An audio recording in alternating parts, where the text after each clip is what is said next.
Attention, ce match pour le Real Madrid pourrait être un très gros match piège. Les gars, avant que la vidéo commence, n'oubliez pas le petit pouce bleu, laissez un commentaire et abonnez-vous. Et bonjour tout le monde, on se retrouve pour une vidéo pré-match du match Real Madrid-Levante. Le Real Madrid qui va affronter Levante le 17 à 14 h début d'après-midi. Attention, parce que le Real Madrid sort d'un match contre Albacete, une équipe de 2e division espagnole qui joue la relégation, du moins ils sont dans le bas du classement. Ils ont perdu 3-2 contre cette équipe. Donc le Real Madrid pas en forme, le Real Madrid pas en confiance, le Real Madrid avec un nouveau coach. Attention, 4 points qui séparent Barcelone au Real Madrid. Attention à ne pas laisser passer plus de points pour le Real Madrid, ça peut être critique pour leur fin de saison et directement faire une saison blanche.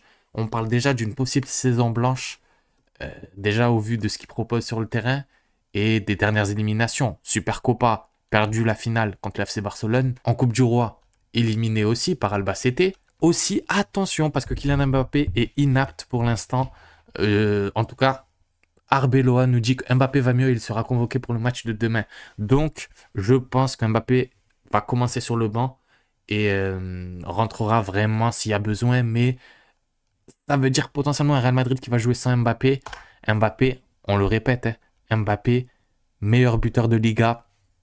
1 but par match en moyenne. Quand tu joues sans Kylian, t'as un buteur devant en moins. Gonzalo Garcia, c'est intéressant, mais ça vaut pas Kylian Mbappé non plus. Ça, c'est mon estimation perso de la composition possible de demain, avec un Gonzalo Garcia du coup qui va prendre la place d'Mbappé, et une composition normale pour ce qui suit, c'est-à-dire Courtois au cage, Asensio, Rudiger en défenseur central, même Huysen, je suis un fou, mais à la place du Rudiger, je mettrais même Huysen, Carreras, Valverde, Tchouaméni, Camavinga, Bellingham, Vinicius, Rodrigo. Je pense que ça va être comme ça. Juste enlever Rudiger, je pense que ça va être Huysen. Le Real qui va jouer du coup contre Levante. Levante 19e, relégable pour l'instant. Donc ça fait quand même énormément de classes de différence entre ces deux clubs. Mais attention, parce que comme vous le voyez, Levante, ces 3 derniers matchs, 0 défaite. Et ils n'ont pas joué contre des nuls. Ils ont joué contre la Real Sociedad, contre Séville et contre l'Espagnol Barcelone. 3 matchs, 1 gagné, 2 nuls. Et vous savez pourquoi? J'ai regardé les statistiques et c'est une équipe qui laisse énormément le ballon. C'est-à-dire que je pense qu'ils vont arriver au Bernabéu, bloc bas, et ça va jouer que les contres. Et je pense que c'est dans ce style de match que le Real Madrid peut perdre des points. Dans le sens où l'équipe va rester bas et ça va jouer que les contres, que les contres. Après, sincèrement, Real Madrid est favori, bien sûr. Mais attention, parce qu'un Levante bloc bas et qui va jouer que les contres contre ce Real Madrid qui n'est pas en confiance, qui a un nouveau coach, sans son meilleur buteur, ça peut être compliqué. Et attention à ne pas venir en mode déjà gagnant.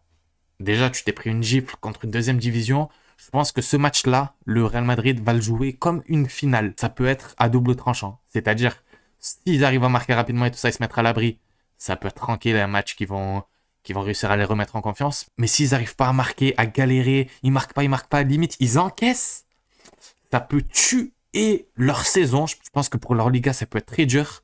Ça veut dire que tu prendrais 7 points d'écart avec Barcelone. C'est les 19e, oui, mais cette semaine, tu as perdu contre une 2e division. Mais un Levante qui va être sans doute dur à jouer, un bloc bas, une équipe de Levante aussi qui est sur un enchaînement pas mal, hein, avec 3 matchs sans défaite.